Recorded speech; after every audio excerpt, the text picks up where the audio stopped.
listening to The Starting Zone, a podcast about World of Warcraft and the people who play it. And now, here are your hosts.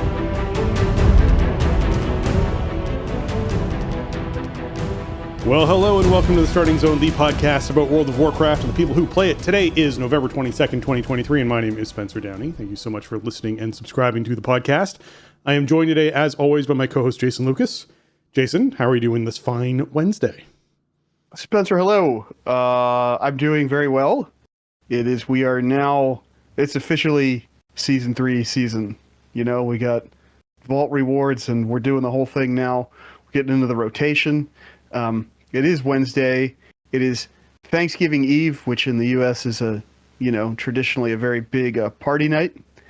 And it's no exception on here. I'll be taking my party into Keystone Dungeons and raids this evening. So looking forward to the holiday weekend. I mean, hey, Thanksgiving weekend is also always synonymous with WoW because that's when it came out originally in 2004. So I'm really enjoying the current content now that we're really digging into it and seeing what it consists of. And I've played a lot more than I had been before my whirlwind month of travel and vacations and stuff. It's just finding excuses to play and finding stuff to do and feeling rewarded for it. I think that's a big part of it in terms of the solo play. Like, obviously, raid spins back up, dungeons spin back up. Everybody wants to go get new stuff, achieve new things, whatever. That's kind of a given, but also just like really enjoying the stuff that Dragonflight has to offer, digging into all kinds of stuff as part of that whole process, and just, feeling motivated to spend more time in the game, I guess, is where I sort of find myself after the last week or so. Yeah, I would say that the game right now is certainly capturing a lot of people's attention who might have drifted off for a bit, including myself. I've been playing a lot more World of Warcraft this past week. I've also been doing the thing where I park my alts at the question person inside Caverns of Time and get the experience every single day. It's like every 3 questions is a level, so it's like every 3 days you just get free levels, which that's is very good. nice. I haven't been doing that. Not that I forgot, but it wasn't on my radar. But that's pretty good, man. That's a nice yield for doing basically nothing. Yep. Yeah, you log in, and as long as you have a little bit of WoW knowledge, you're pretty much good to go, which is nice. So that's been a really great thing. The whole Caverns of Time. I want to highlight top of the show, since we are still in the middle of the anniversary event. The Caverns of Time thing is hyper nostalgia. Everything there is nostalgia. All the characters there, the quests that are there, the tasks you can do, and probably my favorite thing that I took advantage of this year is the Caverns of Time has this like cinematic area where basically there's a troll that's like hanging out next to a whole bunch of crystals, and each crystal is a different version of World of Warcraft over the years. And if you interact with those crystals, there's a list, depending on which ones you're interacting with, of both in-game and actual cinematics for those expansions. And man, oh man, if you want to get some tearjerkers going, you really can pretty easily with those. I mean, obviously there's the OG. I watched the OG WoW one, and then I watched the Legion opening one, and then I watched the BFA opening one, and it was like, oh my god, I'm wiping tears off my face. Like, it's like they're so pretty and beautiful, and the nostalgia and the like throwback and the characters and the epic moments. It's really neat to be able to go through that. Today I watched the I Am My Scars one, the rejecting of the gift. From 7.2, right? Like when you're on Argus, yeah. Yeah, so that's a great one. There's a lot of great ones, and it's just neat to sort of every now and then, like, I'm answering questions on characters, so it's like, I'll walk over to one of the crystals and check it out and click on one of the cinematics and watch it and be like, oh, I really, really dug that era of World of Warcraft, or I really enjoyed the cinematic, or, you watch Saurfang's Fall, or you watch, like, there's so many really great moments that they've highlighted over the years that, take advantage of those crystals, man. They're pretty cool to click on and interact with, so wanted to highlight sort of those. like the in-game version of BlizzCon. I think that's part of it. It's sort of like a big in-game celebration of the game itself, which is kind of how they built it up over the years. It's cool. Yeah, so I definitely have enjoyed the anniversary. I mean, obviously the 19% increased reputation and experience gain has been absolutely phenomenal as well, applying with the new faction. So there's a lot of logging in, doing your sort of weekly stuff that you want to do, getting as much reputation as you can out of that, getting the rewards you can out of that. It seems like everything weekly is a 441 or above reward, which is nice because it's helping everyone sort of get up to that eye level pretty quickly. 441 is what drops out of LFR, so it counts as one of those weekly tasks. If you're trying to level up, to gear up your character, you can certainly do it that way. So that's a good thing to keep in mind as well. So, nah, man, what have you gotten up to this past week in WoW?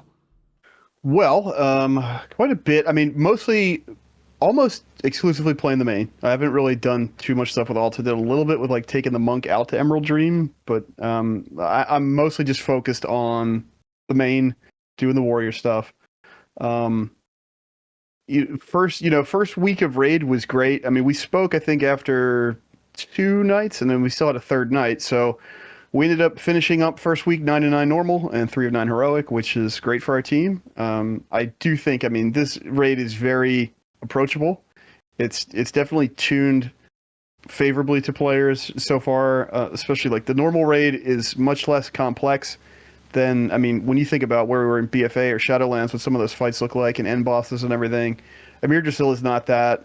And I think it's even more approachable than Abris was, which I was shocked by how good that raid felt to get into and to learn. So I'm really happy about that. Like, when it comes to especially doing like the lower difficulties, I don't really want to be brick walling or running into weird problems with bosses. I will say that Heroic Volcaros was fun because the Tank Buster hits shockingly hard, like the first time you step in there on Heroic.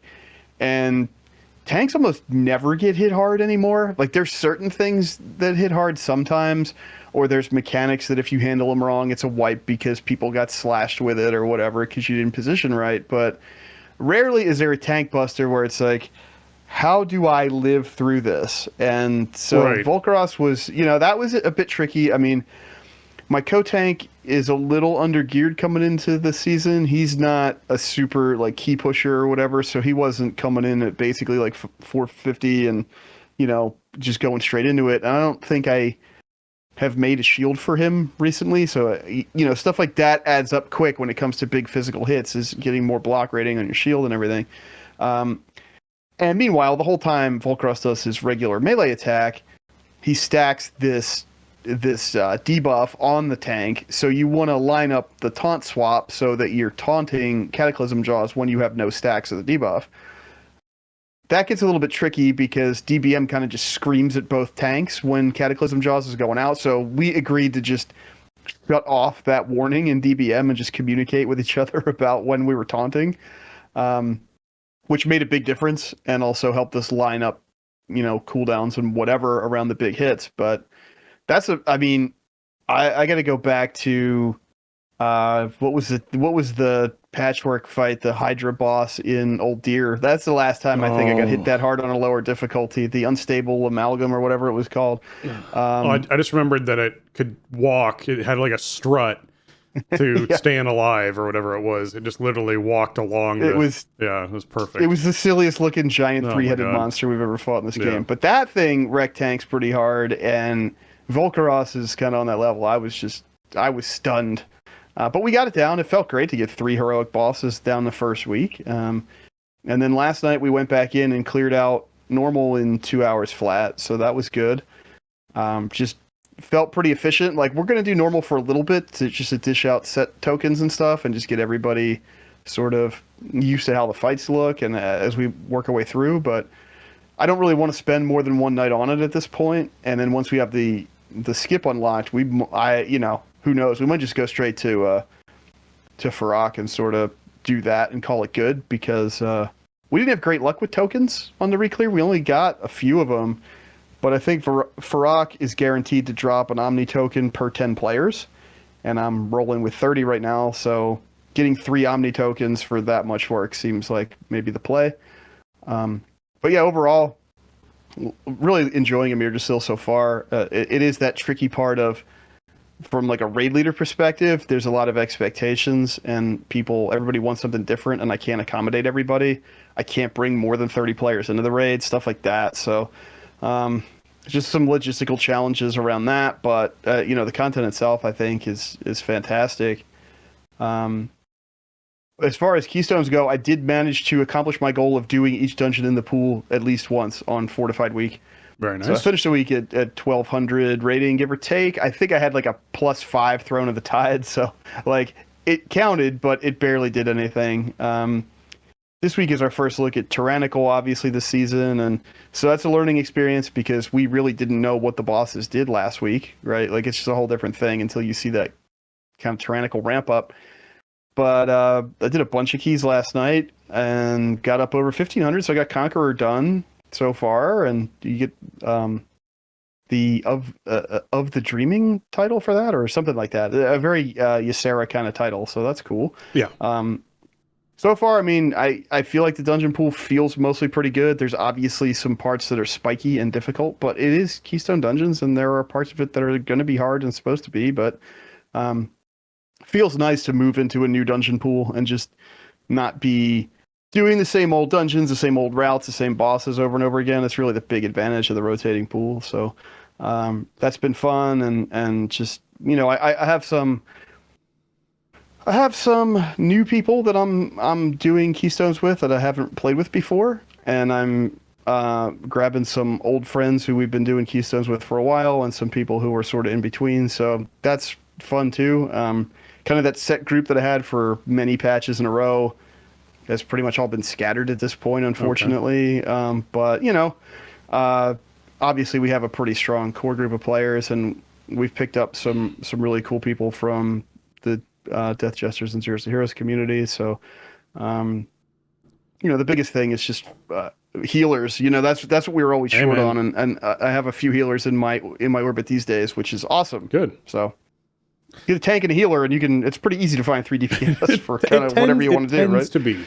And the DPS tend to vary a lot since there's a pretty good variety of them. I've been healing keys this week. I should probably hop in with keys with you at some point.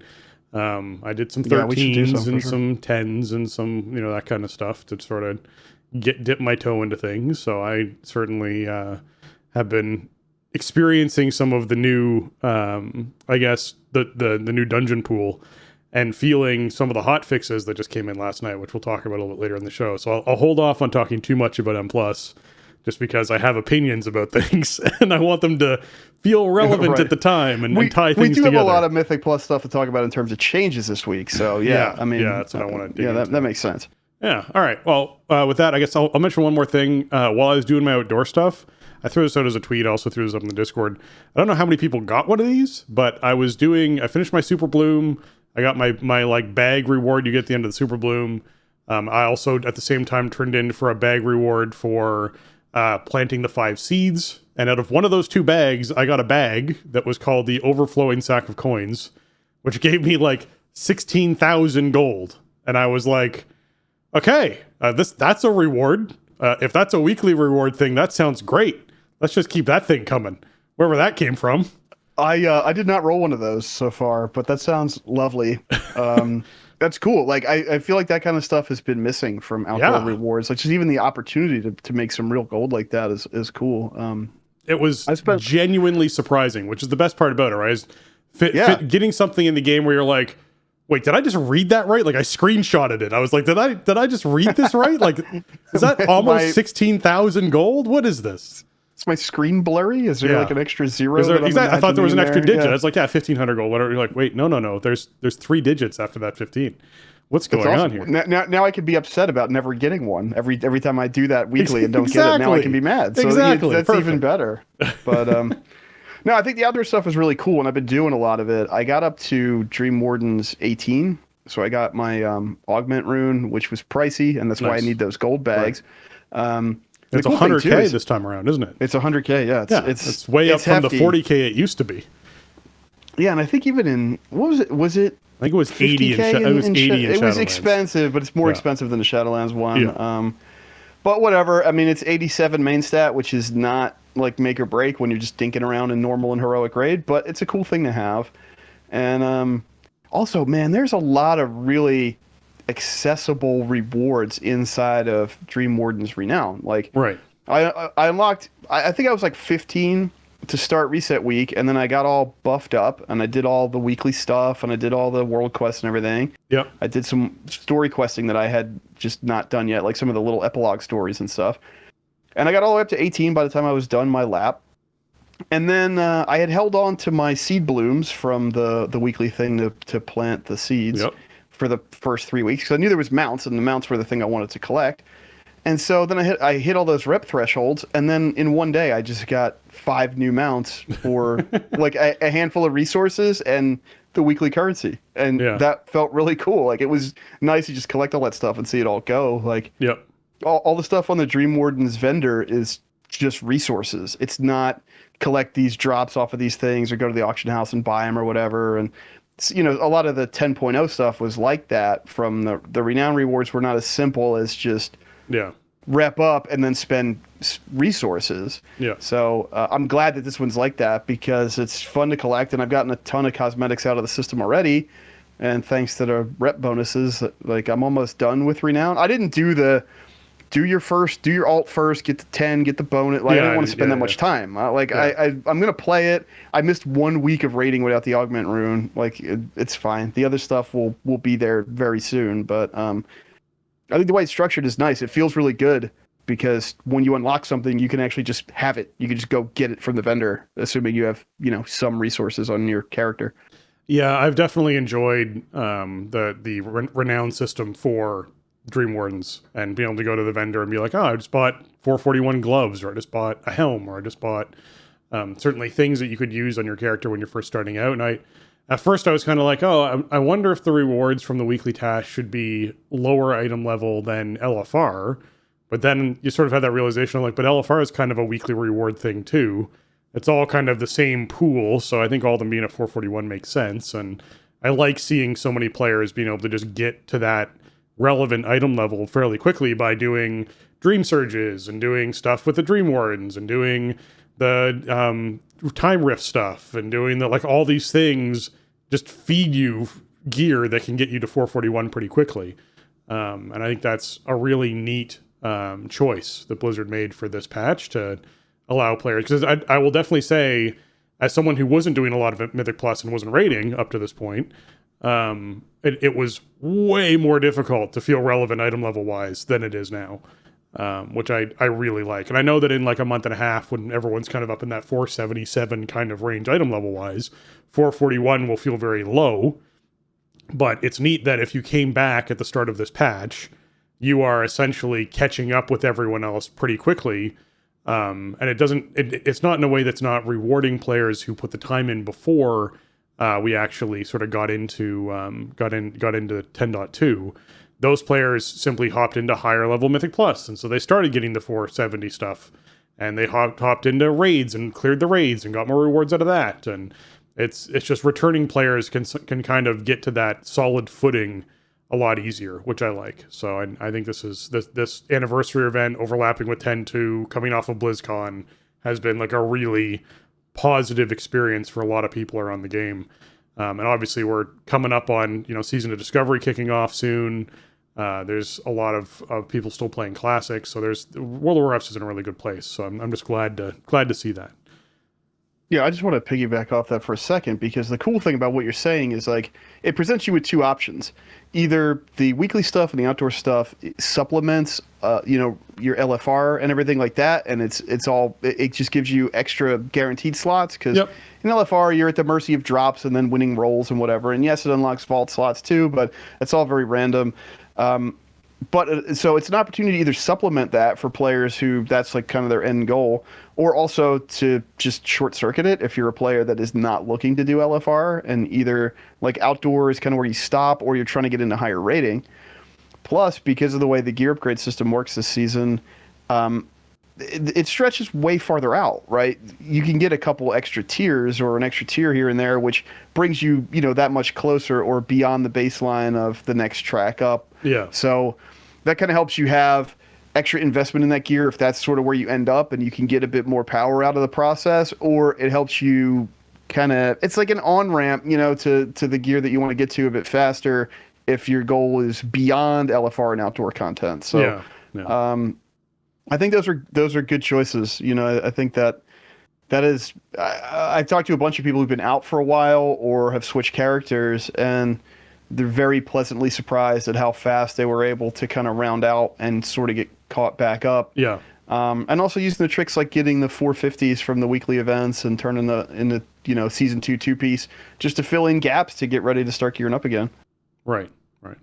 Okay, folks, let's hop into what's going on this week in World of Warcraft.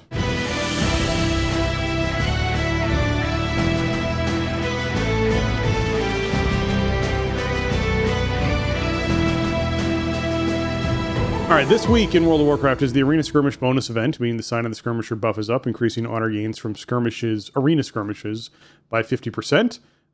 The quest is still out there as well to win 10 of these, which will reward conquest and actually a big whack load of honor, 2,000 honor. As well, you want to be sure you're, of course, grabbing your Aid in the Accord. We'd recommend people choose Super Bloom, the choice of Super Bloom, when you're offered a choice between two different options, because you're going to want to do your Super Bloom every week for the next, foreseeable. So unless there's a point that we sort of hit down the line where it's like, you know what, you got a really easy choice to do that's going to take you 3 minutes to knock out, you might as well be choosing Super Bloom just because you're going to be doing it anyways for the next chunk of time. So just factor that in. The PvP quests for the week are random battle rounds and solo shuffle, meaning that you can pick up these quests and get bonus rewards from doing those activities. The PvP brawl is Gravity Lapse, which is Eye of the Storm, where every 1 minute the gravity turns off and everyone floats around and sort of creates different paths for you to get from one point to another. There's ways to knock people back, or just be sure that whenever gravity's turning back on, you're not floating over nothing and falling to your death. So just keep that in mind with the Gravity Lapse. This is like the first brawl, one of the very first brawls we ever saw Blizzard do. So I do think it could get a little bit of a tweak to sort of make it a little bit more interesting, but I'm glad to see it when it comes around. It's not the worst one out there, so good to see. All right. Oh, go ahead. Yeah, they should just make this Gravity Lab. This is like Gravity Lab should just be Eye of the Storm, and then I agree. Just make a new brawl. Yep.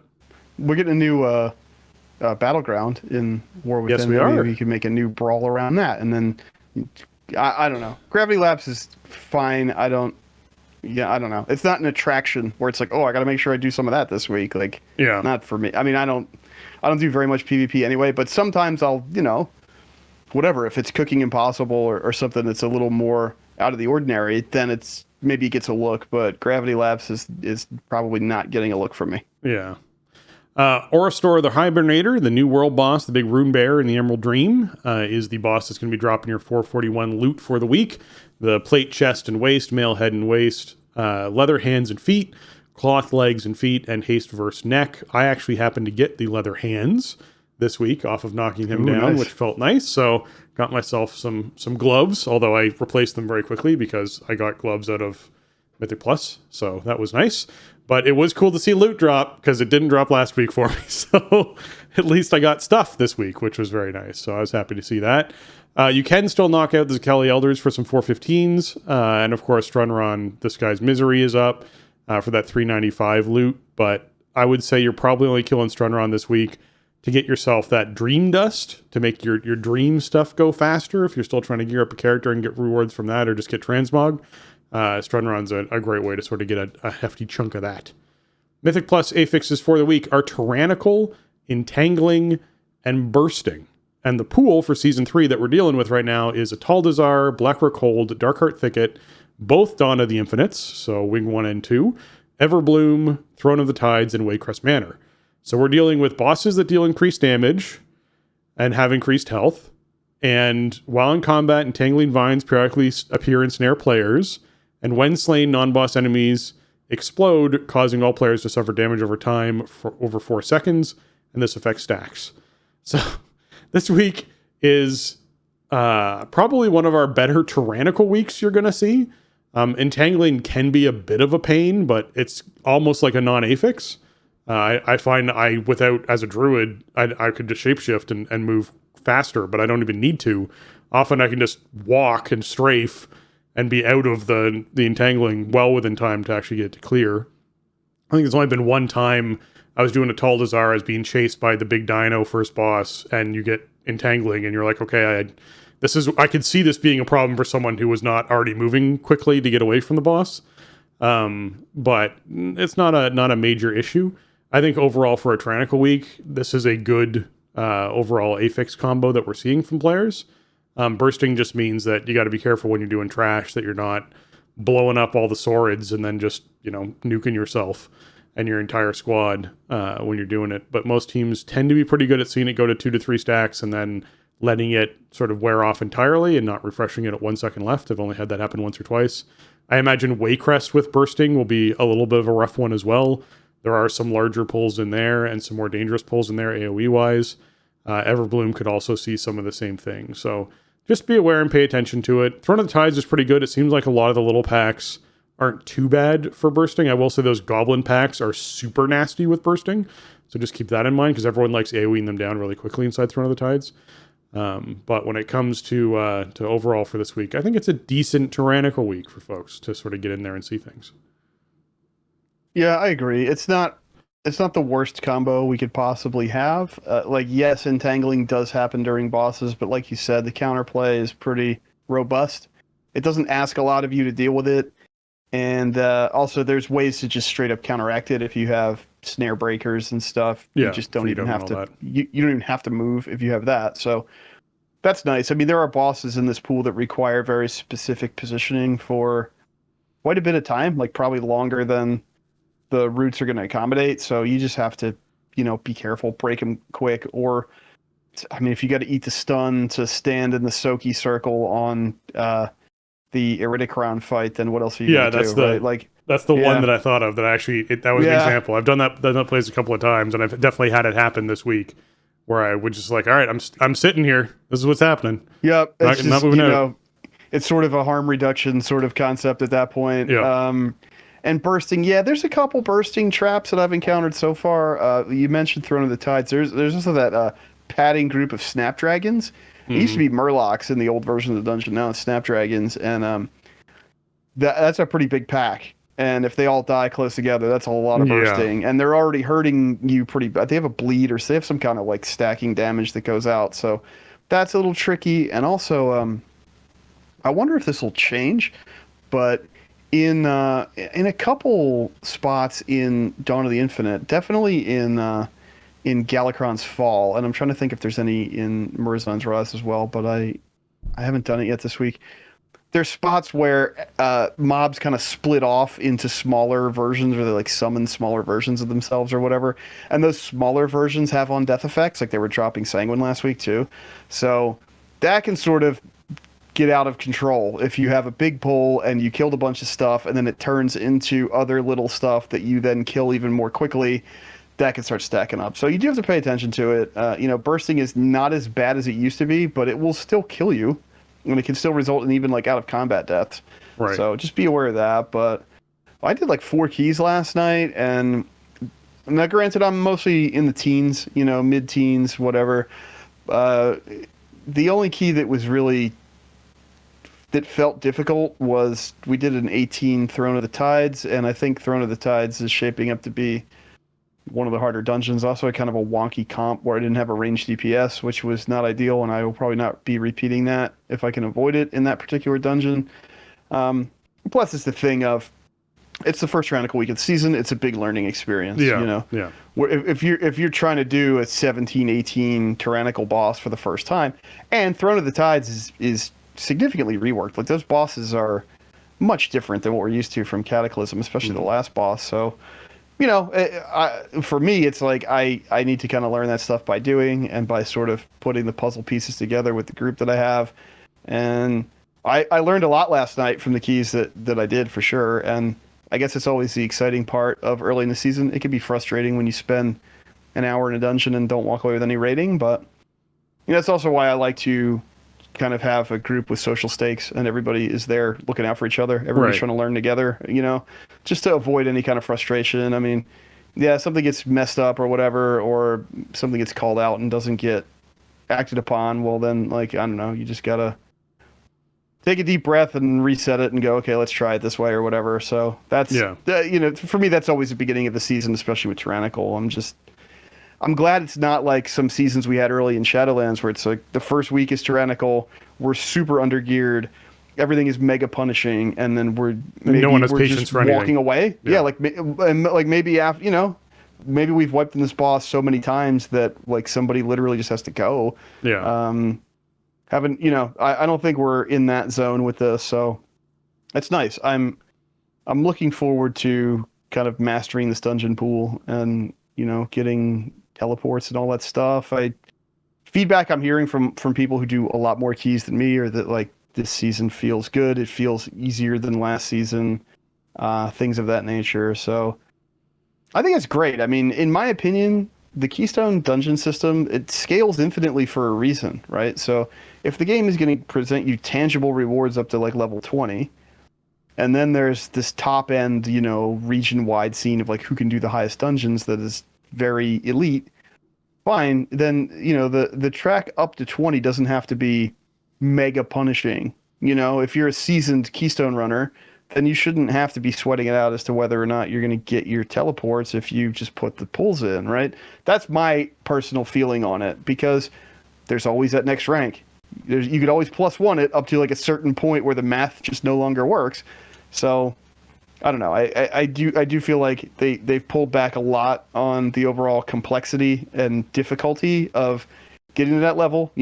Stretching out where the affixes come in, getting rid of the seasonal affix concept. All that stuff has helped a lot, because I want to be excited about learning this stuff and accomplishing it and getting the stuff I want out of the game and out of my subscription. I don't want to be dreading trying to get it done before a time limit. Yeah, I mean, I will say that overall, this dungeon pools felt very good. I do want to, before we move on to what else is happening this week, highlight the hotfixes for Mythic Plus, so we just live in Mythic Plus realm for a little bit. That makes sense.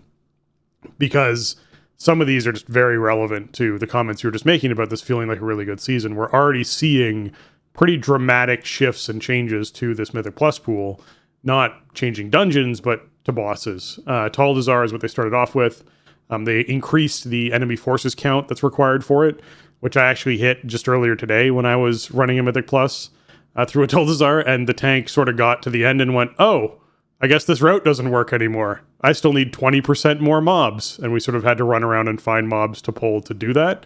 So everyone's routes are going to have to shift as far as what they were planning for a Taldazar, or at least what they ran last week, so just keep that in mind. Toxin Swords. Yeah, I did this week to week. Yep. So I just want to chime in on this a little bit because, the changes are a bit different. What we ended up doing was, because we just straight up did the BFA route. And if you remember kind of the standard BFA route, we did that last week and it was the same percentage. What we did this week was we grabbed like an extra pack leading to zombie boss. And then we did the padding pack with the Dinomancer and the dinos before last boss. Yeah, that's the one I'm seeing people start doing. Yeah. Yeah, and that ended up being exact count pretty much. If we were over, it wasn't by, an entire pull. It was just a mob within that last pull or whatever. Right. But they did, I think the nerfs, the tuning changes have made that a bit more palatable to actually finally kill those mobs like on purpose. Yeah. So it's a little bit different, but the overall routing felt still basically the same. It's just once you get to sort of the end of the process, you got to make sure you fill the bar up. So I didn't think it was too onerous or anything to have to do that. I thought it was okay. I would prefer not to. I liked the route that I knew from 5 years ago, but hey, I didn't think it was bad. Yeah, I will say that overall today felt substantially more difficult than last week, but it was also a higher keystone, so it's hard to judge. Toxic Sword's Leaping Thrash no longer triggers Poison Claws on the target, which is very nice. They're already dangerous. Now they're substantially less dangerous. I will say I could definitely feel these swords dying substantially faster on a non-fortified week, which definitely makes it a lot more fun to do those particular trash mobs. They reduced the Juggernaut's Merciless Assault damage by 25%, as well as the Augur's Wild Flame periodic rate was reduced to 1 second from 2 seconds. So I will say that the Augur's periodic rate does feel more dangerous because it's happening every 1 second as opposed to every 2 seconds as far as that damage tick goes. But it is something that I'm glad that they sort of are looking at and addressing all these little twists and turns inside these dungeons. Kisho's Deadeye aim damage reduced by 25%. Frenzied Charge is now avoidable, but inflicts increased damage. This is on Talonja. So that's a nice, twist that they sort of did there, is allowing people to actually counterplay as opposed to just taking the damage. But if you do take the damage, you're going to feel the damage. I don't know if you noticed this or not, Jason. Not really. I mean, it's also hard to tell because of the tyrannical and fortified split. Because stuff just hits wildly differently in terms of how hard it is. So it's like it's hard to feel the tuning changes, especially with limited information. Right. But yeah, I don't know. I think Talonja, is that one of the Triceratopses? Yeah. Yeah. So basically what I did with that, I guess, I didn't even know that didn't used to be avoidable because I didn't kill those mobs last week because of lack of percentage change, right? And we like never killed these mobs in BFA. So last night I just sort of pointed it out the back, and then when the charge animation would start up, I just ran out of the way. So seemed fine. I think the big problem with that pack in the past was just Dinomancer was so deadly, while you were being disrupted by the thrash and the charge, and your tank's running around and trying to point stuff in the right direction, and Dinomancer is just picking a target and nuking it. I think the nerf to Deadeye aim probably helps a lot there to make that pack something that you don't just ignore and just don't go out of your way to avoid, because we did everything in our power. We'd go back in the day. You'd run all around to avoid pulling that pack. Yeah, you like jump down in the water and go up and around and kill the extra pterodaxes and come back across the bridge if you needed to. Like whatever it took not to fight that pack. And that's just not good tuning, right? If the pack is there, it's like this signature pack in the dungeon. It's very thematically cool, and it's right before the last boss. So making it like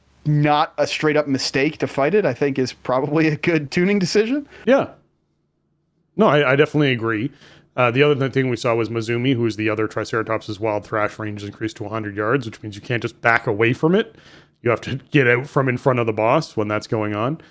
So just keep that in mind as well. But yes, this pack is much more accessible now that you can avoid the charge. They made the Deadeye damage down by 25%. I'm definitely seeing groups that I run with kill it, and it's being much more efficient as far as that goes. Now, my least favorite change of all of the changes for this week is Yasma's Racking Pain can no longer be interrupted and is no longer a curse effect that can be dispelled inside Mythic Keystone dungeons. This sucks. This really sucks. So Racking Pain is a dot that gets cast on a target, and after a couple seconds, it starts ticking, and it will do, on like a 13 or 14, it'll do like 300,000 damage or 350,000 damage. You will see a target's health drop by more than half from this dot on Tyrannical. So the biggest pain with this is when everyone's running out to do their spirits, they often have this dot happening very similarly, either just before or just after, and the spirits halves everyone's health. So this combo has just become a very deadly combo that's now totally unavoidable. You can't interrupt it, and you can't choose to dispel it when it actually lands on a player. What you can still do is spell reflect it, and it still beats the crap out of the boss. So that's a nice thing about it. If you ever happen to have it cast on your tank, or if your tank's the last one left alive, and they can spell reflect, by all means, you can kill the boss from like 5 or 6 million hit points by just continuously spell reflecting this ability onto them. But Racking Pain is a spell that I think we're really going to have to watch out for as we get into higher keystones, because I think you're going to see groups just get it cast on a player, and if that player makes any mistakes, they're dead. This fight very much feels like a totally unforgiving, if you clip one spider one time, you're dead. That's what this fight is now. And I think that's unfortunate. I think there should be more counterplay to this fight, because you're going to be looking at tyrannical fights like this taking 5 or 6 minutes to kill this boss. And if that's the case, you're going to have players having to avoid a lot of spiders, and healers having to heal through a lot of damage through this entire period of time. It's just, to me, it's the worst Mythic Plus boss to face at the moment, in my opinion, is Yasma. It's just really not comfortable for anyone, and it's dangerous, super dangerous. Yeah, I think the bar for execution on this fight was already pretty high when you could just interrupt Racking Pain, and Racking Pain was cast at such an interval that really one player could handle it, I think. Yep. And yeah, being able to reflect it is awesome, except she casts it at a random target, which means she doesn't favor tanks unless there's only a tank. No. Yeah, it's usually not going to be at your warrior tank. I mean, I think other warriors can get spell reflect, but like, what are the odds that it's going to be effective to, it's just the odds are not, and that's the only really thing you can do to it. So if you don't have any warriors, then you can't avoid these. It is going to be tough. So it's going to be, that might be another tuning knob for this dungeon, like they don't want it to be a free dungeon. They don't want it to be a layup. And I understand that. This change seems a little overwrought. I feel like this boss was just already hard enough. Yeah. Even if you could totally control Racking Pain, just because of the disruption of all the spiders and everything, it's hectic, man. I mean, the spiders do more than half your health. BFA, and if you walk over a spider, it will do 60% of your health with that one spider hit. Yep. And the longer the fight goes on, the more of them are out, and then you got to just move farther and farther, and it's more and more disruptive. So I don't know. We'll have to keep an eye on it and see, but I wouldn't be surprised to see this maybe, end up getting some more tuning changes. I agree. As people have to deal with it more, and on higher and higher difficulties. Yeah. Yeah. This change going from last week to this week, where like literally killing the boss without this hotfix and then killing the boss with this hotfix, it was like substantially more difficult. And I was like, that's not good. That's not good at all. I think it should definitely still be dispellable. You can make it uninterruptible. That's fine if you want to do it that way, and make it so healers have to use mana and have to actually or whoever has to use mana and has to actually use a global to get rid of it and be paying attention to get rid of it. That's fine. But to make it basically just uninterruptible damage that is going to happen to a player, and it does half of their health, when so many other things in this fight do half of your health, and if any of them overlap, you're just dead.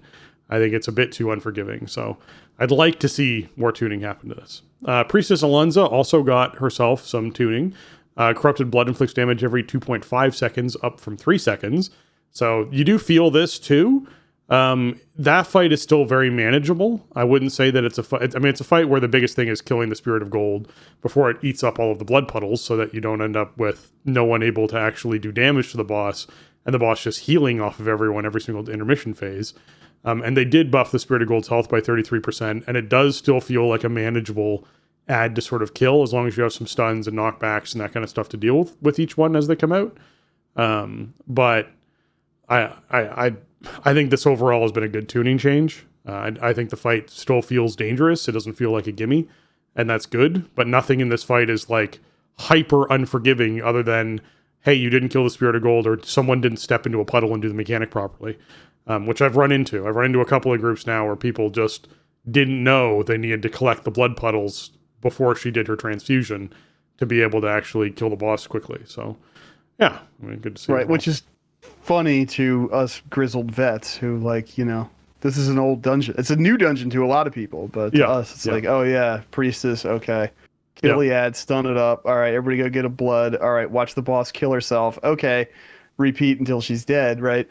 But yeah, it's, there's a big chunk of players that this is a new dungeon to them. So, yeah, those kind of things that we learned, pretty quickly back in 2018, I'm sure they'll learn quickly as well. But that is kind of funny. To me, it feels like we were just in Ataldazar doing that keystone on a regular basis. Like, it does not really seem like it was that long ago. Now, granted, I'm saying 5 years ago, and really it rotated out at the end of 2020, right? We're in that expansion for 2 years. We didn't have rotating pools, but it is kind of weird going back to those BFA dungeons, because it feels like we were just in them to me.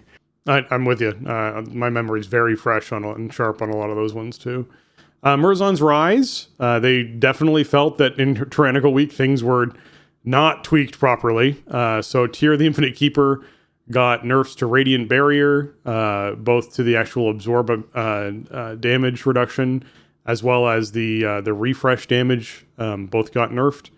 The time stream anomalies untwist damage reduced by 20%, as well as the time displacement reduced the creature's health by an additional 10%. Time displacement on death damage effect reduced by 50%. They increased the cooldown on double tap and triple strike. They resolved an issue that would cause double tap and triple strike to cast on unintended players. That's probably the largest fix that they went in and did. So it's overall all good changes to the tier fight. Glad that they are basically going, yeah, tyrannical, this is going to be a little bit hard. Let's actually back this off a bit for players to be able to enjoy this fight.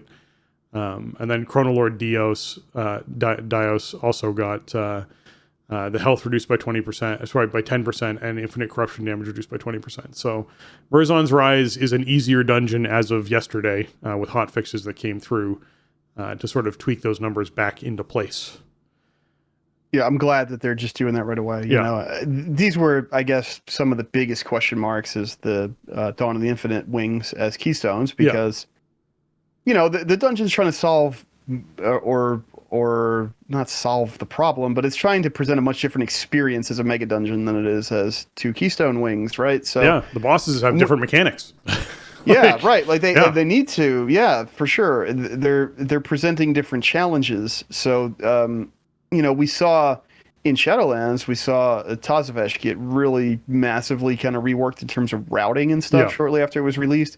I don't feel like these dungeons need that too much. There's maybe some weird behavior with the way certain events kind of fire and then take you through the dungeon, but overall, I don't think that like the routing and stuff is a huge problem. But you know, I think that the boss tuning is always sort of that unknown when you have a mega dungeon coming in as a keystone and seeing how players on live are really engaging with it and what they're doing. So I'm glad they're just on it right away. You know, in years past, it would maybe take weeks, if not longer, for obvious outliers to start getting cleaned up. And I don't think they're in that business anymore. I think they want the game to be as fun for as many players as possible, as early as possible. So I'm glad. I mean, this is super early for dungeon tuning changes, in my opinion, but that's a good thing. That's what we want them. Yeah, I think the biggest thing that we're going to see with these mega dungeons being split into Mythic Plus dungeons is players right now just needing to learn mechanics when it comes down to how the bosses work, what you're supposed to do. It's not only different on most bosses, on a lot of bosses, from what they were experiencing when it was a mega dungeon. The mechanics are just different. The spells just work differently. The bosses just work differently.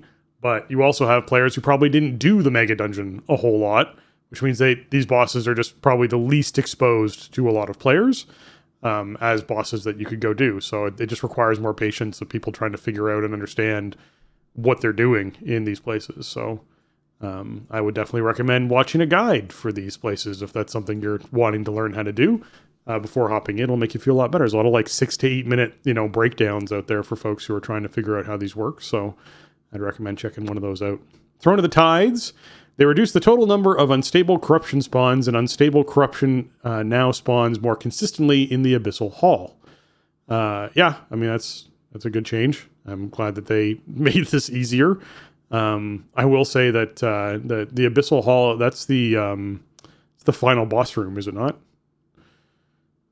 Yeah, it's that hallway with the yes, it's sort of like a gauntlet type of thing where you have the unstable corruptions keep spawning in, and you kill them, and they spawn more of them. And the big problem is when you kill them, you get a debuff that makes you take more shadow damage or something, and then the big elemental things cast a big hit that, if you're debuffed, will kill you. So reducing the total number of those spawns and making them spawn more consistently is good, because you really need to manage those. You need to fight them deliberately, and you need to time your kills around the various other casts that go out. So I only did this on a 5 before this change came in, and I did this last night, and by the time we got there, we were already pretty demoralized from the earlier bosses, and then we still had to learn how to do the last boss, so it didn't stand out too much. But I do think this is going to be one of the stickier parts of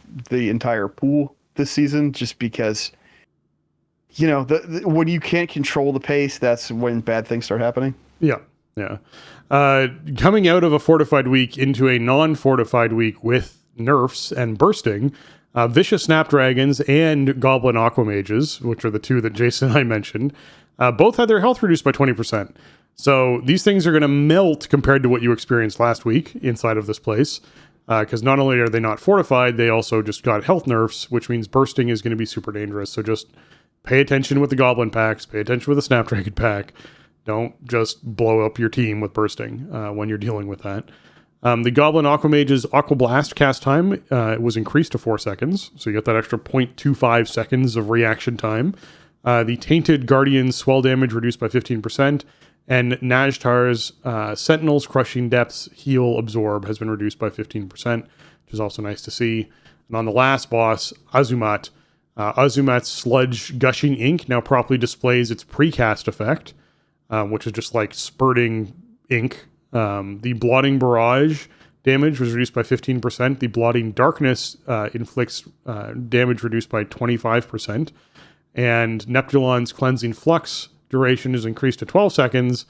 The Foul Bolt now has an 8-second initial cool up, and the Splot Spawn Closer to the the Splotch Spawn Closer, as in they end up being closer to the ink of Azumat when they actually spawn in. So now the biggest thing I want to emphasize for this boss, because this is going to be for a lot of players who might not have done this boss a lot, when you get Neptulon's Cleansing Flux, you have a beam of water hitting your character, and you want to take that and walk through the blotting darkness that's all over the floor and clean it all up. You are literally mopping up darkness off the floor with this ability. That is how that mechanic works. And if you are one of the first two people who get the Cleansing Flux and you don't run over top of all these things and clean up the first blotches that are down, your group's going to have a bad time. Because as soon as you fall behind on this, it gets out of control really quickly, which might be a note about this ability of maybe these things shouldn't happen as frequently as they do, because it gets out of control very fast the moment someone doesn't know how to do this mechanic. So I am glad that they're addressing the damage and the damage reduced, because I did have a group where the first two people just stood still the moment they got the spray on them and didn't clean anything up, and the whole room filled up with darkness very quickly, even though the next, several pairs ran around to clean stuff up, and we could sort of tank through some of that damage to be able to kill the boss, or push the boss to the next phase where you actually get rid of all the darkness before we all died. So just be aware of how the mechanic works, because it's an important one, and I am glad they're making it a little bit more forgiving. Yeah, this was tough to learn. We needed a few attempts. This again, I didn't have a ranged DPS in my group, which really made this a problem with the splotches, whatever the ones are they cast. I can't remember what the name of the ads are, but there's casters. Really what you want to do is try to clump all the ads up and kill them all in about the same spot, so that then the next time you have Cleansing Flux, you can get all this stuff cleaned up. You run out of space really fast in this fight, and the ink hurts pretty bad. So anything to make that read better, make the stuff hurt less, make it easier for players to understand how to clean it up or where to clean it up is huge. It took us a few tries on this to kind of put the pieces together. Yeah. There's still some other changes that they went through and did. A couple things like Galakron's Fall, including making Coalesce Momentum's Tainted Sands no longer does immediate damage. It now also has a duration reduced to 7 seconds from 9 to make that a less threatening ability. The Maddening Roar inside Darkheart Thicket now increases the damage dealt by 20% per stack as opposed to 25. The Fell Spite Dominator's Sick Bats, as in attack people with bats, will now command up to 4 bats to attack their target, as opposed to unlimited bats. He can no longer just call in every bat around him to attack a target. It's now specifically 4, which makes that much more manageable to deal with, which is great. Where was this in 2017? I know. Where was it then, man? It was insane when they were doing it before, because you literally it would just delete someone in your group. Like, that's all. It would just happen. They're gone. Yeah, especially because the strat was just run all the way up the stairs and get all 4 of the Fell guards. And that's a lot of bats. It's a lot of bats. Waycrest Manor, they made Matron Alma's Lingering Dread should prefer non-tank players. And they also fixed an issue where the Banquet Steward's Dinner Bell was silencing pets. That's a weird one to me, but, it's a thing, so at least it's fixed. And yeah, that's the hotfixes that we had for Mythic Plus stuff. And I know it took us a little while to get through all that, but I really wanted to highlight the early changes that we're getting here because it's important to go through them for folks to sort of understand not just the mechanics, but where Blizzard's kind of intentions are going with this. So I'm glad to see that that we're moving in a good direction with a lot of this stuff. And people just have to be a little bit patient with other folks learning mechanics and how things are going to work as Blizzard kind of nerfs and changes and shifts some of this stuff around for people. All right. Yeah, and I mean, Mythic Plus is supposed to be hard, right? I mean, that is part of the thing. It's not normal dungeon. It's not heroic dungeon. It's not even mythic dungeon. It's supposed to be hard, and it's supposed to scale up as you know, your ranks increase. But I don't know. Overall, I think they're off to a pretty good start, and most of the sort of gut punch reaction I've heard from people I talked to has been positive. So I think it's a really strong place to start off the season from, and you know, we have full confidence that they'll continue to tweak and balance it as need be. Yeah.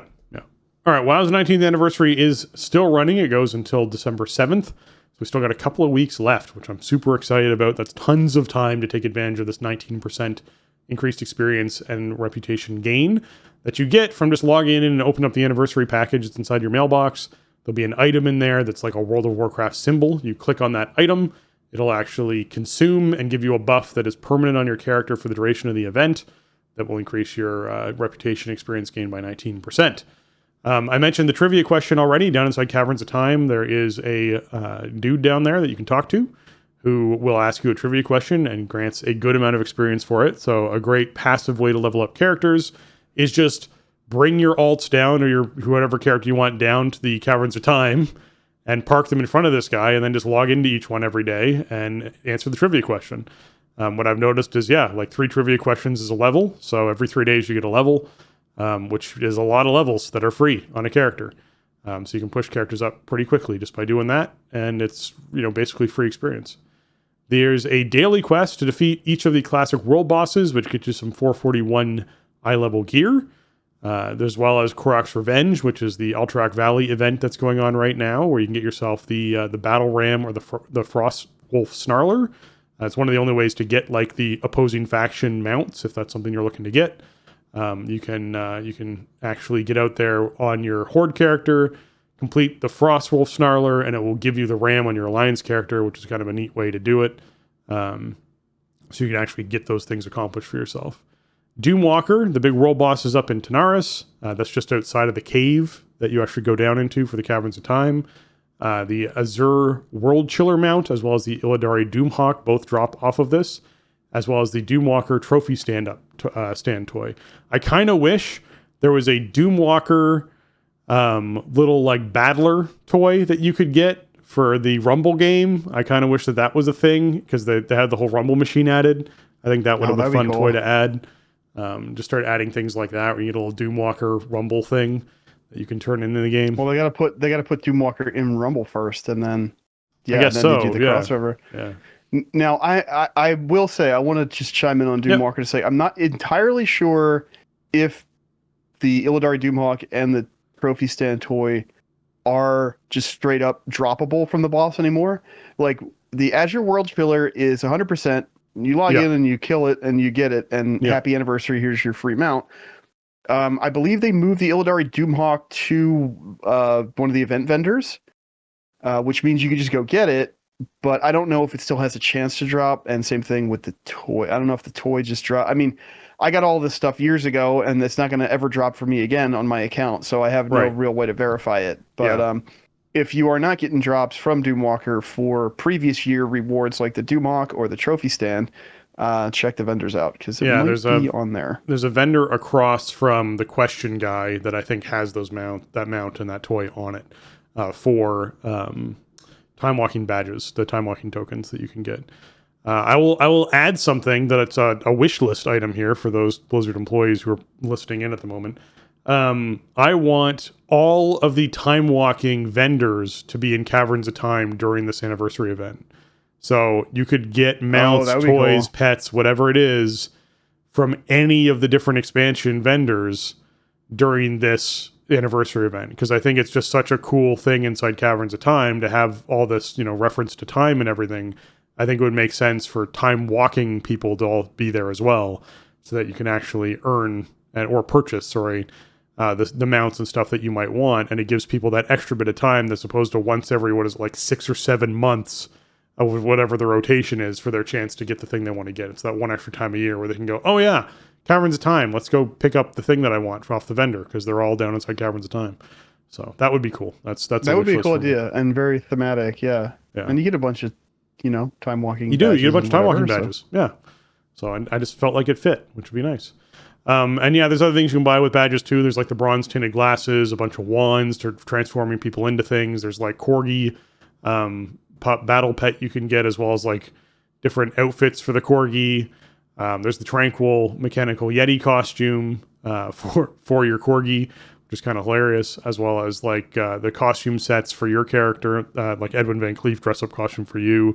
The inflatable Thunder Fury Blessed Blade of the Windseeker toy is another thing you can get there. So lots of stuff that's available down inside Caverns of Time, and you should definitely check it out. All right, Pilgrim's Bounty is going to kick off. Actually, it is live. It has kicked off. It's live through the 26th. So you've got 4 more days to enjoy Pilgrim's Bounty. This is a great way to take care of your traveler's log, your traveler's journal thing, to get all the extra points that you want to get for going off and spending at the vendor. This is a great way to get some more rewards for that, just by participating in the event. It's also the way to get the Turkinator achievement, as well as the silver-plated turkey shooter. So if you're someone who wants to get that toy, be sure you are participating this time around. And apparently, the Spirit of Sharing buff that you can get for sitting at one of the tables and passing stuff around to get 10% more rep from all sources for an hour does stack with the 19th anniversary 19% and works with Dream Wardens. So be sure that you are picking up that Spirit of Sharing buff and then going around and doing all your dailies and whatnot, because that will certainly help you out a bunch with all of that reputation gain. So take advantage of that as well. Yeah, it's real nice to have, this long-term 19% rep buff, and now to get an extra 10% on top of that for this week, with a brand new Renowned faction out. So I've been taking advantage of this for sure. They did add new sharing tables at the Flight Master in Valdrakken. I know a lot of people probably never go to the Flight Master in Valdrakken, but there is one, and there's a bunch of Pilgrim's Bounty tables right there. So you can easily, restack your buff. It only lasts for an hour or so. And it does clear on death. So, this is one you're going to have to reapply, but I've been taking advantage of this because why not? I've been doing this with all of the weekly stuff and everything else for Dream Wardens. And also I went and got myself a contract, and I've been doing a whole bunch of world quests with the 29% extra rep bonus, and then you get I don't know, 19 rep per world quest you do for Dream Wardens, plus you get 29 extra percent rep for whatever you're actually doing.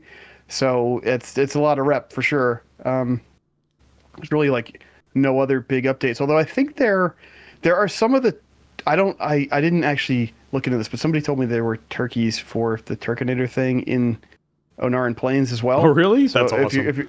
If you're having problems getting Turkinator done, then you have some more options, I guess.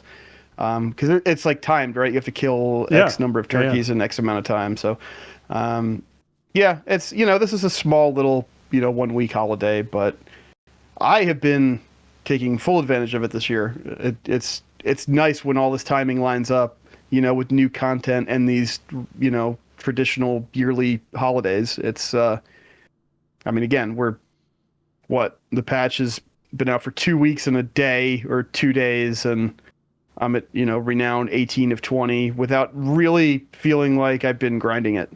Right.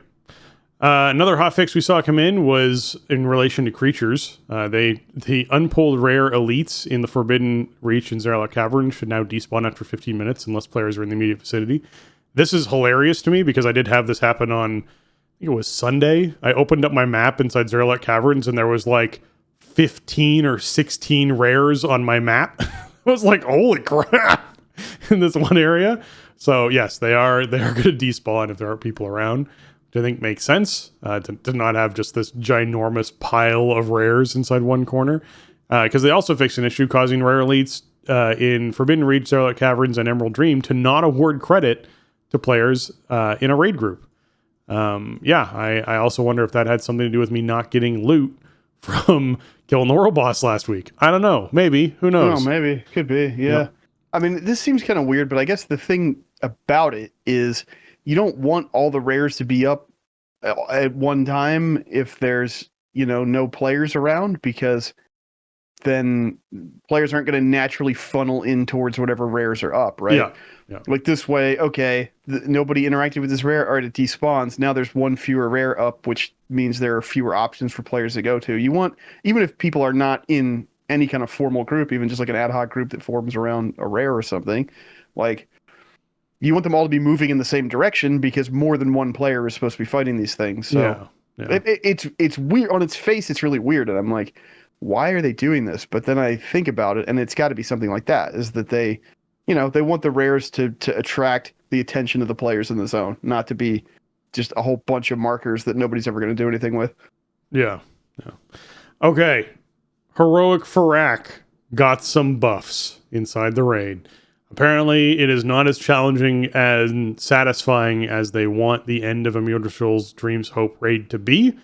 So they increased Burning Scales damage by 40%.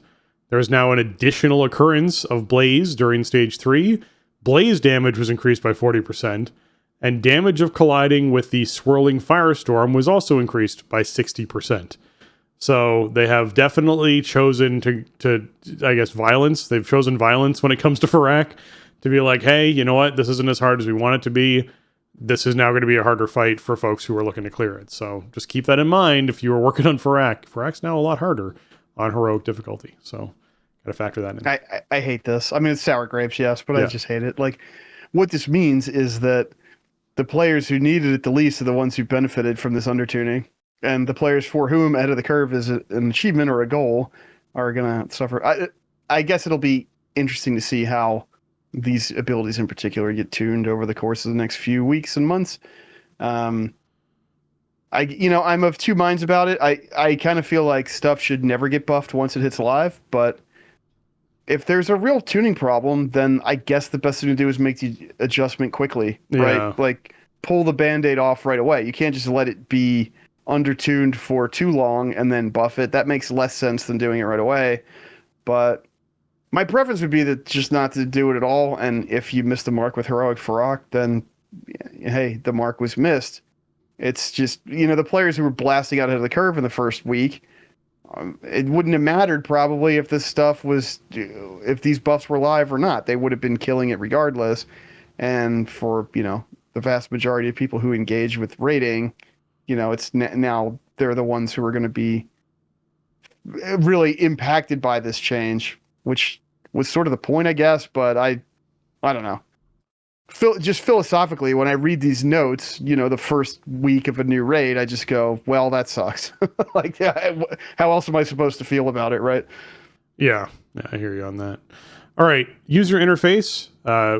First of all, there was a lot of PvP passes to character classes, so if you're a PvP player, be sure to check in your class changes, because there was a lot that they went through and changed on different PvP classes.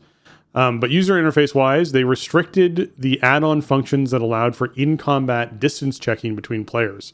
And this was something they intended to have go live with 10.2, but unfortunately it didn't. So they're apologizing for the confusion and inconvenience that this might be providing to add-on authors. But yeah, they don't want add-ons that ping the distance between your character and another character regularly. Remember, you can still do /range. That's still a thing in the game. You can still do that. But when it comes to add-ons that do it automatically, they are limiting that. So just be aware that might break some weak auras and things that you were using. All right. That's a tough one, because obviously this sucks for, add-on developers and for players who use add-ons. And, we've seen all kinds of different approaches to this type of technique over the years, including like the radar, which they can't do in instance groups anymore, but you still have it with like outdoor world stuff sometimes if you run certain add-ons. My thing with this is it's okay if this is the way that the devs want to approach it, fine, but then you have to make the fights read properly, if I'm in an 8-yard danger zone or whatever, then that should be clear to me and to everybody around me, And I think they've gotten better with that over the years, certainly to the point where, like, if there's something you're supposed to spread X yards apart for, rarely are you like having to guess at that, right? There's some kind of visual indicator of like, there's a ring around your character, or there's stuff that prevents you from standing on top of each other, or something of that nature. That's where this type of add-on functionality was really useful in making the range radars, or just making a display. What some add-on authors went to once the radar got broken was just a display of like the characters' names that are too close to you, and make it turn red or whatever. This is a thing that Blizzard can eliminate the need for add-ons to do this stuff by making encounters that read well, and by presenting players with the information to play around those types of mechanics, and not relying on radars in the first place. So that is, we'll see. We'll see how that plays out for the rest of Emirdrasil, and we'll see how it plays out in the future.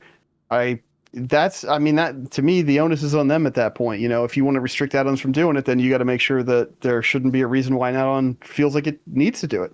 Yeah, I think something that would help with that is something that I felt for a long time now, which is standardizing the circles that go around players to being a color that is representative of whether that is a good circle or a bad circle.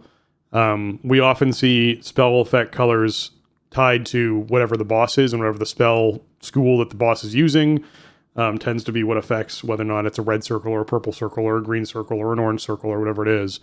I do wonder whether or not there'd be a benefit, and it would help a lot for players if they went, no, like purple circle or pink circle are always beneficial in some way. Red circle, green circle, orange circle, always bad in some way, to sort of help players mechanically understand when they see it what that's supposed to mean. There is a certain amount of learning raid fights to sort of sort that out, but I do remember on many occasions times where players have gone, is that a good circle or a bad circle? I don't know. Which one is it? Is it good? Am I stacking with this? Am I spreading? Am I supposed to help? Am I not? You just don't know until you experience that mechanic. And everyone in the raid has to learn that, right? So it's one of those cases of like, if you're part of a raid team that's doing normal raiding, it can take a long time for 30 people to all learn what that circle does, even if you tell them numerous times, because they haven't seen it or recognized whatever it is. Whereas if you just knew green circle means stack, purple circle means spread, cool, right? People can consistently learn that over their time playing World of Warcraft. So I've always wondered whether or not there was some benefit to starting to standardize some of those colorations on those spells, but you never know. Yeah, I think they've done a good job with shapes, and having like we call them Kill Jaden spikes from. Well, those that was helped, the first fight we really saw them. Yeah, stuff like that I think reads really well, and also the problem I think with color coding is you could potentially have more accessibility issues, right? So if I think calling out different shapes is probably a good way to go. I mean, you're seeing a square that is targeted on a player is always a stack up or something. Yeah, something like that. Or I think you do stuff with different edges, right? Like harder edges or softer edges, and just kind of that whole language. And it's an ongoing thing because you want to, you want to make fights look cool, and you want to introduce new types of VFX. We've seen that a lot in Dragonflight with like the Shadow Flame looking effect and everything. But these other things have to be a concern as well. Like not only does the fight have to read, in terms of players being able to tell what is happening and what they're supposed to be doing, but also you have that accessibility factor where players who don't maybe see the colors as a developer intended need to be able to read the mechanic too. So it's a tough challenge for sure, but I feel like they've made a lot of progress with this over the years, but it's sort of that never-ending battle thing, right? Because they're always going to come up with some new thing that they want to do and some different kind of gimmick to present to a player, but then all of these other questions come into play, and then you sort of go back around the circle, Yeah. All right. There was a post that came out this week notifying players that there's going to be a restriction put on purchasing the WoW token. This is going to go into effect after November 21st, 2023. And it's already in effect now. As of now, it's already in effect. And basically, if you have not purchased with actual money WoW time, at least 30 days of WoW time in the last 6 years, then you are not going to be able to purchase WoW tokens in game for currency. So essentially for gold. And this to me instantly read as, hey, we don't want bot accounts or, farming accounts, basically the negative kind of accounts, being created, having someone hand them 3 million gold, having that account then buy a whole bunch of time tokens and just never have to actually pay a subscription or sign up for anything or do anything like that. They can essentially just have that account live on in perpetuity, doing some sort of negative experience for the WoW community out there. So this is a way of going, hey, here's another barrier. If you're going to make these accounts, you're going to have to commit some actual money for every single one of these accounts that you're making, so that you actually, there's that one extra barrier that they're throwing up. Now, there are concerns that I've heard through discussing this in Discords with people, where there are players who, probably have not actually used real money on their WoW account in the last 6 years. They've just been able to gather enough gold that they've sort of kept their account alive and active. It is having to spend $15. That is what this is requiring you to do. You have to spend $15.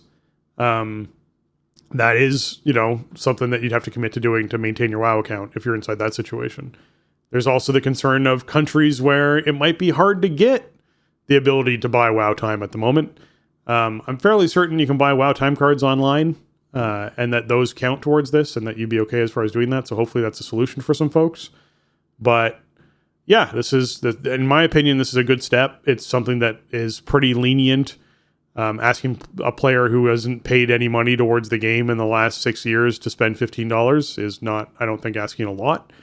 And it's a new way to sort of counteract these negative accounts, and I think that's a good thing too. Yeah, you're right. I also think that this also sucks. Like, it's both things at the same time. Like, you have the token for a couple different reasons, right? And one of them is for players to be able to play the game without paying cash, right? If they play the game enough, whatever, they can obtain gold, and then they can exchange the in-game gold for game time.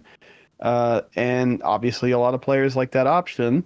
So I don't know. This sucks for the players that are affected, that have to now make the decision of, okay, do I pay the $15, or like which accounts do I pay for if they have multiple licenses or whatever? The gold makers, the people who for whom the game really is about, like, amassing gold. I'm sure this is, a very obnoxious. I mean, the mainstream player is probably not very affected by this, and it probably does give them a lot of tools to root out accounts that were made for the purposes of, funneling gold, moving it around, doing stuff that they don't want players doing with gold, and bot accounts or what have you.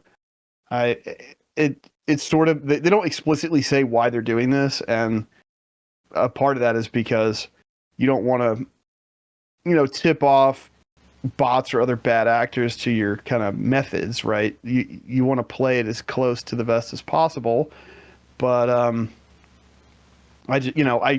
wish that they weren't doing this, but I guess, like, if you've been playing WoW without any cash transactions since 2017, I don't know. I don't really feel like it's that big of a deal in a vacuum, but it's kind of what it represents, because of like what the WoW token is and is for, and why they put it in the game, or one of the reasons they put it in the game. It's just it will affect some players, and that is not good. But I guess we'll see. Does this accomplish their ends? I don't know. I don't know how many they have the numbers, right? So they could probably see how many accounts are out there that have never had a cash transaction. From that you can kind of infer that those accounts are probably extra licenses, or there's gold being funneled to those accounts from other to those licenses from accounts that have a ton of gold on them or whatever. Could also be maybe part of the whole groundwork for setting up for war bands and having to unify economies and gold and stuff like that as well. So yeah, I don't know. This does nothing for me. I mean, I do not typically pay for my game time with gold anyway, so this means less than nothing to my experience, but I don't know. When they do stuff like this, it always just feels bad to me. It's tricky, right? It's tricky to judge what's going to be best for the game's health overall versus, asking players to spend $15 for the first time in 6 years potentially. Yeah, and nobody knows for sure, right? So they just have to go with what they think is best. Yeah, exactly. It's sort of what it comes down to. Okay, that's the restriction of the WoW token stuff. So we're going to talk a bit about the PTR that is now live for folks who want to dive in and try out some PTR stuff. Follower dungeons are in fact available on PTR. All 8 of the original Dragonflight dungeons are available on normal difficulty for you to queue up solo or with partners. And the rewards at the end of the dungeon will be that of essentially having a full party of players. So if you queue solo and run one of these dungeons on normal, you'll get all of the loot for yourself and don't have to share it with anybody. So that is certainly something that is cool checking out if you're someone on the PTR who wants to check that out. The Reclaiming Gilneas event will not be available for testing on PTR, so you're not going to be able to see that if that's something you're looking forward to. And players noticed this first, but they did in fact put out a sort of description post describing it, that dragon riding mounts are going to move at 80% of their maximum speed in the old world. They're restricting the speed of dragon riding outside of the Dragon Isles in order to not make travel times on old world continent trivially short. We believe 80% dragon riding speed will strike a balance between giving players exciting and engaging traversal while still providing a sense of immersion. Dragon Isles continent is pretty massive compared to some of our older continents, so we need to adjust speed accordingly. I get this. I think players are going to notice this for the first few months and then probably forget about it. But I understand it, I guess, that, yeah, there's a lot of zones that you could essentially take off on your dragon, like Silithus, you could take off on your dragon riding mount and be from one end to the other in about 8 seconds. And that would be that, because the zone is pretty small and they didn't design the zone for this kind of dynamic flight. They didn't even design the zone for flight. A lot of the zones back then weren't even designed for flight. Right, like originally. Yeah. So just keep in mind that, they are tweaking this. It is something that's going to feel bad at first, but it's a change that's necessary to not just completely trivialize traveling in the outdoor world. So I think flight already did enough of that. What are you feeling? I have a feeling that in practice, this isn't really going to feel very much different at all. I agree. Because you're still moving very fast. You're moving way faster than traditional flying speed. Yeah. And these zones are tiny and flat compared to Dragonflight zones. Part of the genius of Dragonflight's design was that the exterior world was designed to dovetail with dragon riding. So you have these massive, expansive, super vertical zones that aren't really like most of the rest of the game. And yeah, especially if you're in like the level up zones and stuff, some of those zones are minuscule compared to a Dragonflight zone. So I don't think this is it. Like, yeah, you look at the number go down and you go, oh, I don't want the number to go down. I want the number to go up or at least stay the same. I want to go as fast as I possibly can. But also, I mean, from the tech perspective, who knows what starts happening? There might have been some throttle that they had to put in place because it might have been possible to move between zones too quickly or something. It was presenting some kind of tech challenge. So, yeah, I agree with you. I mean, I think it probably won't be very long before you don't hear about any of this anymore. The initial complaints were like, come on, Blizzard, what are you doing? But like, there are probably gameplay and tech reasons why they did this. And I don't think in practice that it's going to affect anybody's experience too much. So yeah, I'm with it's fine. Yeah. I've heard good stuff about follower dungeons too. I haven't done any. I don't know if I'll get into PTR and do it, but I think we were saying last week, just long overdue. And, feedback has been decently positive so far. It's a huge feature to just like put in a .5. So yeah, here we are. And I guess if you're interested in it, probably a good thing to go test out and give some feedback on, if that's kind of if that's a feature that has a lot of value for you, then I would say probably get in there, especially while the PTR is young. Yeah, agreed. The Outland Cup is actually available for testing on the PTR. It's going to be running until the 29th of November, and you can essentially mount up and do dragon riding around Outland. There are 13 races that are also placed inside Outland for you to participate in, as well as new rewards for purchases with the Riders of Azeroth badges. So if you're someone who wants to get out in Outland and fly around there, you can do that if that's something you want to do. Players that haven't unlocked dragon riding yet will be able to fly the races and the race courses on loaned dragon riding mounts, so you can still participate if you want to participate. We also saw the new character hair colors for trolls, new skin color for Draenei, and some customization for Warlock, Tyrant, and Dark Lair demons go up on the PTR, as well as the Soar ability for Drakthir. So Drakthir now essentially having the dragon riding, granting you access to Vigor and all the dragon riding abilities through Soar is now a thing. So keep that in mind. If you're going to be playing around there on your Drakthir, you can have a lot of fun soaring around without a mount. Multiple class talents that were previously Shadowlands Covenant abilities, such as Convoke, Divine Toll, and Sepsis, have had their spell visuals updated to their class kit to make them actually less Shadowlands-like and fit more in with your class and what your class's kit is. So yeah, all those changes happened as well. There's done other art updates for the predicting and absorbs on unit frames, which makes me very happy. As a healer, that they're starting to dip their toes into, hey, you know what? When there's an incoming heal, we're going to actually have some art demonstrate that. When there's a big absorb shield on someone, we're going to have some art demonstrate that. I think that could be really fun with what they're playing around with. And there's also the limited time Traveler's Log activities will now be marked with the holiday ones, when marked with time left shown on it, so you can actually see when those holidays are wrapping up and how much longer you have to participate in that, which makes me happy. I hope they add a when it starts thing too, because it is also one of those things where I consistently will open it up and go, oh, hey, there's stuff for Darkmoon Fair. When is that starting again? Oh, it's, 12 days away or whatever it is, right? By looking at my calendar to be able to do it. It would just be nice if they just had it inside the unit frame of when it was taking place for you to be able to actually participate in that. So yeah, lots of PTR stuff going on, and they're starting to dip their toes into some of the fun things like that, the solo queue dungeons for normal. And we'll see what they progress and continue to do over time over there on the PTR. Yeah, I just want to say about the class talents that were Covenant abilities, I love this change. One of the things I really didn't like about Shadowlands from the jump and the original pitch and the original look at it was I didn't really feel like the Covenants were tied into WoW. It was just too different, and there were these links to some other things we had seen or that we knew from elsewhere, but it was too idiosyncratic. It didn't feel like it belonged. And so carrying that stuff forward, I think, has been a little weird too.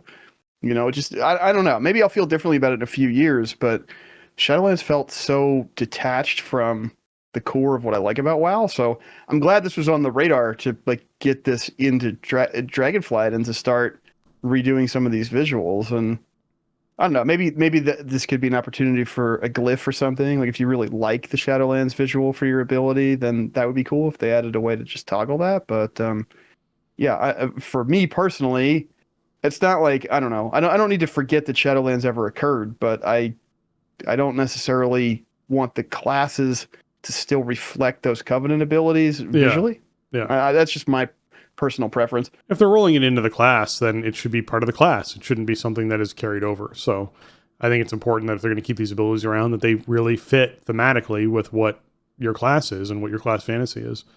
All right. We got an email. It comes in from Justin, who says, hey, y'all, I'm newer to the podcast, less than 20 episodes in. I have a question. I'm new to the game. I want to get into a routine of getting the checklist going, but I have no idea what the checklist should consist of. I've heard you guys talk about getting your weekly things done and just wondered what exactly those were. Any help you could provide would be greatly appreciated, be it from you or me, pointing me in the right direction. I love the way you guys run the podcast. Very informative with a great flow. Looking forward to hearing from you all. Happy adventuring, Justin. Well, Justin, we started sort of glossing over some of the weekly stuff that is sort of been retired based off of the content that's been released patch over patch for this expansion. But it is important to go out and get your Aiding the Accord quest. That's kind of the first thing you do When you log in inside Veldraken at max levels, you pick up Aiding the Accord, which requires you to get 3,000 reputation with factions, period, just like in general, 3,000 reputation. And that's the choose. That's the Super Bloom, or the, this week it's Grand Hunt as your two options you're choosing between, where we emphasize choosing Super Bloom. That will get you a large amount of reputation for the week, as well as some other rewards for the week when you complete Aiding the Accord. So that's one of your weeklies you want to get done. Super Bloom is another weekly. So this Aiding the Accord directs you to other weeklies. Grand Hunt is another weekly. So when you actually pick up Aiding the Accord and it shows you the two different options, you're picking Super Bloom because you're going to want to do it no matter what. But whatever that other option is another thing you can do that is a weekly. Or something that is a weekly as far as the reward goes. But typically things like the Grand Hunt, you can do multiple hunts in a week. You can go and help the Tuskar with their feast multiple times a week if you wanted, but you only get the rewards for doing that the one time. So keep that in mind. The big rewards only happen the one time. The time shift thing that happens in just northeast of Veldraken is another weekly thing. There's a quest that directs you there. You can pick up a quest there. To sort of help out with a bunch of weird time anomalies that are taking place and get yourself a weekly reward from that. Dream Surges, you'll have a big icon on your map when you open your map up that's very Night Elfy kind of. It's a big icon for Dream Surges. If you mouse over that, it'll basically highlight all the world quests that are on the map, implying that each of those world quests will give you some dream dust that contributes towards completing the quest for that. So you basically fly out there to the Dream Surge, pick up your quest that's there. It requires you to get 200 Dream Dust. You go around and do a bunch of world quests. That'll get you the 200 Dream Dust. You turn that in. It gets you a currency you can spend at a vendor that's essentially the person you picked up the quest from, that lets you buy gear from that vendor. And there's another vendor that's next to that one that's actually buys stuff for Dream Dust that you can buy other gear from. So or pets or mounts or other things like that. So there's a few overlapping things that have happened over time, where there was like the elemental anomaly thing, and then there was the time anomaly thing, and there's been all these sorts of like different patches have had a weekly event added. The thing that they did with this most recent 10.2 is they upped the rewards from those things to make them all kind of sit more relevant, which is good. So that's sort of what we talk about when we sort of gloss over the do your weekly stuff, because your weekly stuff is good, is like the stuff that sort of, if you went back far enough, you'd hear the early parts of Dragonflight where we talk about the first event going on, and then you'd hear the next part of Dragonflight where we hear the next event going on, et cetera, as we sort of work our way down through it. So that's the weekly stuff we talk about. There are other rewards like picking up the PvP quests, and there was a dungeon quest for a while, which is no longer a thing, where you could do some heroic dungeons and get rewards from that. They phased that out. The world boss is a weekly thing. LFR is a weekly thing as far as loot rewards go. So yeah, just be sure you're... Oh, and of course, whatever the actual weekly quest is, that could be one for completing 10 world quests. This week it's for Arena Skirmish. It's the Arena Skirmish bonus events. Whatever that bonus event is taking place, could be time walking, tend to be another way to get additional rewards for your character as well. So that all sort of falls into the weekly stuff category. Yeah, it's a little strange because the buffs to Time Rifts and Dream Surges in 10.2 actually make them the best sources of item level for like outdoor stuff, which is just strange because they're not technically, current patch content. Yeah. But it kind of depends on what your goal is, I guess. Like, your checklist should reflect your goals. If your goal is to gear up, then Time Rifts and Dream Surges should be at the top of your list. The Time Rift event starts at the top of every hour. So you need to be out there by Soradormi at the top of the hour to pick up the quest at reset. And, you just have to participate. Basically, what you have to do is defeat the anomaly boss, which is just on a timer. So if you don't really care about the cosmetics and stuff from that event, then you can just sort of do whatever, do your objectives, and just wait out the timer, and then go kill the boss in the portal at the center of that area. And then, the first one a week will guarantee you a token you can turn in for a piece of 450 gear. Well, it doesn't start at 450, but it goes up to 450. It starts at 428, but it goes all the way up to 450. So that's, out of the gate, you can get that stuff going very quickly. And you can also catalyze that stuff into Season 2 set. So if your goal is to gear up, but you're sort of, starting from scratch, then easily getting 2-piece and then 4-piece in back-to-back weeks is, even though it's outdated set bonuses, it's better than not having that at all. So that's good. And yeah, Dream Surges rotate, and you can kind of do them at your own pace, really. It's Dream Surge Coalescences and stuff that you're collecting. You only need 100 of it, actually, for the repeating quest. And you can get a bunch of that just from flying around. You'll see the green Dream Surge orbs everywhere. And again, you get that 450 token. Like, if you could do that quickly and start, leveling that stuff up with Flight Stones and with the, I think they just use Whelpling Crests. Yeah, just Whelp Crests, yeah. Yeah, they get upgraded really quick. And then, other than that, yeah, living in Emerald Dream is pretty much your best bet. Yeah, like you mentioned, the Super Bloom is just a must. You just have to go do that every week right now. And the quest to plant the 5 Dream Seeds, you have to just do those right away at reset, get your 441s, and then those are obviously upgradable too. But they'll be a little bit more expensive to upgrade as you go. But that, that's the gear piece in terms of like solo gear, like unstructured play, like I'm just playing the game by myself. What am I doing? If your goals are more related to like reputation or collections, then you sort of have to zero in on a particular faction or a particular activity. There was a lot of Primalist stuff in the 10.0 cycle, the elemental storms and whatnot, that are just not relevant anymore. Like, if you don't want to do them for completionism's sake or for collection's sake, don't do them. They won't provide you with anything valuable, Same for pretty much everything in Zaralik Cavern, I think. I think Zaralik Cavern has more or less completely been made redundant by Emerald Dream and the upgrades to Time Rifts and Dream Surges. Yeah, they completely relegated that chunk of content. It was very weird to have this entire, essentially, continent that you can go into, this entire zone you can go into, that is now literally, hey, do you want transmog stuff, or some profession things are sort of locked away in there, and that's it. Right. Yeah, I think I don't think any of the gear got bumped up, but I could be wrong. I just can't remember. I got one aiding the Niffin bag. I did that last week because I was going around with a contract, So I was like, whatever, let me do that too. I don't think the gear was particularly relevant. It is a source of gear, of a piece of gear. But really, like, if you play through the new campaign, you'll get baseline 421 everywhere. Yep. And if you do the Time Rifts and Dream Surges, you get 428s, I want to say. They go up to 450. So, and then if you do your weekly Emerald Dream stuff, you get 441s. But, that's if your goal is quickly getting prepared for like normal raid style, gearing, or, low to mid-teen keystones.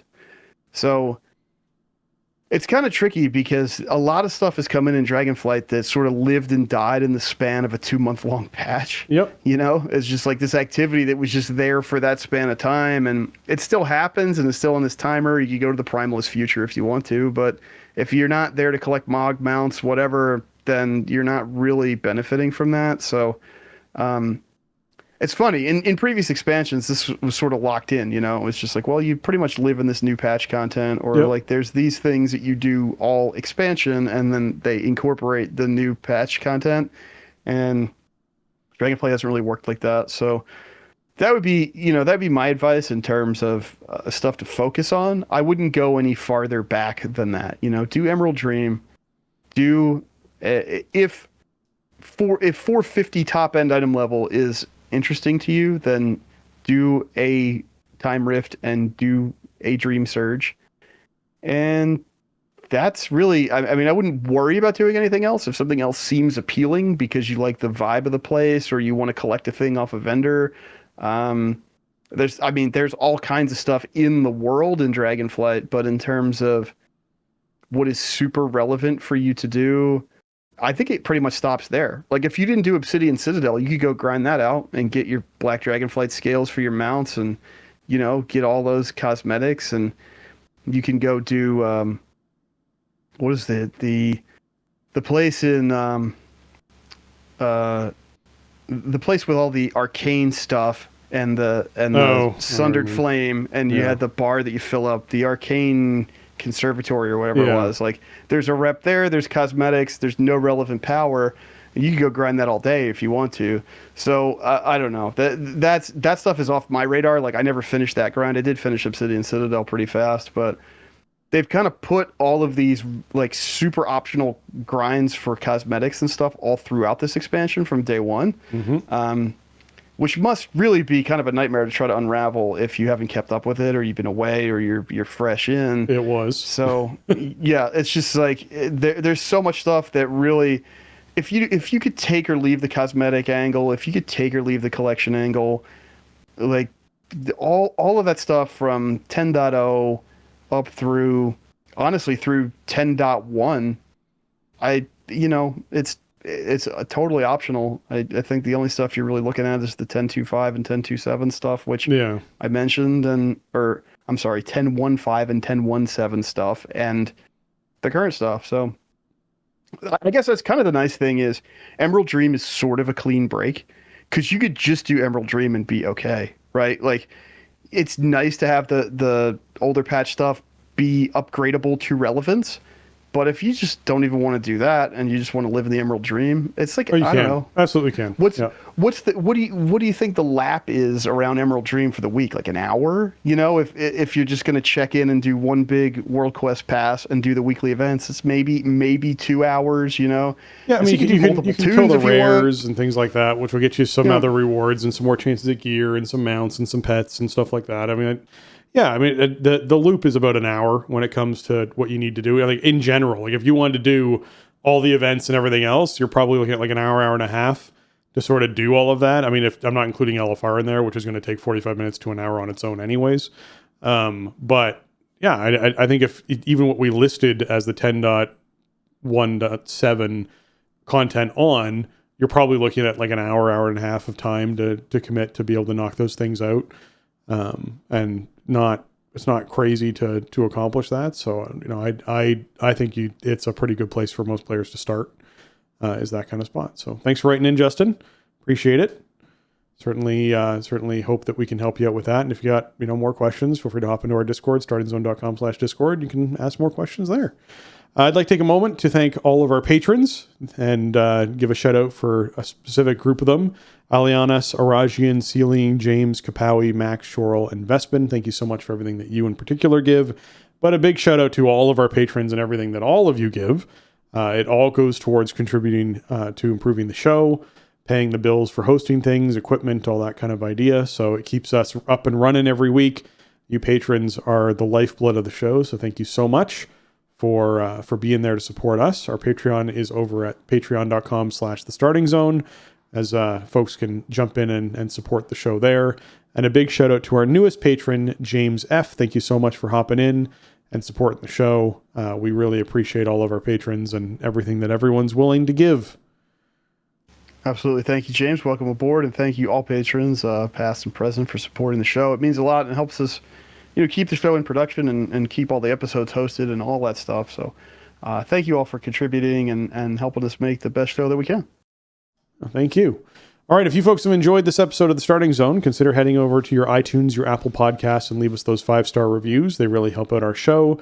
And we love reading the ones that we get from our listeners. And we don't have any on the docket right now, which means if you leave us a 5-star review, it will be on the next episode, which is exciting. Happy to read it out here when you leave it. So no matter where you are and where you listen, if you take that little bit of time to go over to your iTunes, your Apple Podcast, leave us a 5-star, it will help us climb the charts. More people find the shows, and hey, we get to read your message here. So thanks so much for everyone who leaves us some reviews. That wraps up episode 606 of The Starting Zone. If you want to check out show notes for this episode or leave us a comment on the show, you can head on over to thestartingzone.com, the official website for the Starting Zone podcast.